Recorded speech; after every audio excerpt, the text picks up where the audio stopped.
Right మరో breaking చేస్తున్న ఉత్తరప్రదేశ్ లో దట్టమైన పొగమంచు మరోసారి ఘోర ప్రమాదానికి కారణమైంది. అమ్రోహా జిల్లాలో లక్నో ఢిల్లీ జాతీయ రహదారిపై పలు వాహనాలు ఒకదానికొకటి ఢీకొన్నాయి. ఈ ఘటనలో 12 మందికి పైగా గాయపడ్డారు. గజ్రోలా కోత్వాలీ పోలీస్ స్టేషన్ పరిధిలోని షాహ్వాజ్పూర్ దోర్ గ్రామ సమీపంలో ఈ ప్రమాదం జరిగింది. పొగమంచు కారణంగా ముందు వెళ్తున్న వాహనాలు కనిపించకపోవడంతో దాదాపు 10 వాహనాలు ఒకదాని వెనుక ఒకటి ఢీకొన్నాయి. ఈ ఘటనలో 12 మందికి పైగా గాయపడినట్లు ఎన్డీటీవీ తన కథనంలో పేర్కొంది.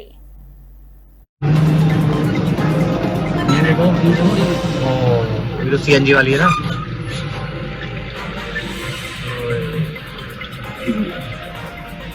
चलो ये चलो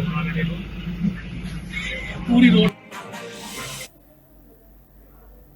సమాచారం అందుకున్న వెంటనే పోలీసులు అంబులెన్స్లు ఘటనా స్థలానికి చేరుకున్నాయి.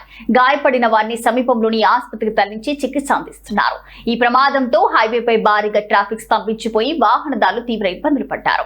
కొంత సమయం తర్వాత పోలీసులు క్రెయిన్ల సాయంతో ధ్వంసమైన వాహనాలను తొలగించి ట్రాఫిక్ ను పునరుద్ధరించారు. ప్రస్తుతం క్షతగాత్రులను చికిత్స కొనసాగుతుందని, ఘటనపై దర్యాప్తు చేస్తున్నామని అధికారులు తెలిపారు.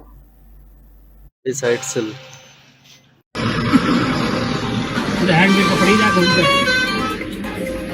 की जगह ये देखो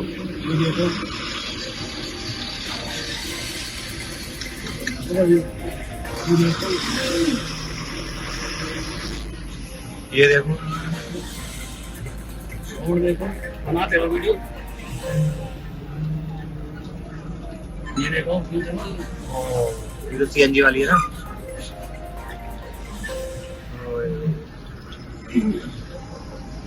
चलो ये चलो पूरी रोड गाड़ी बिल्कुल खत्म हो गई. अरे ये भी खत्म हो गई. ये भैया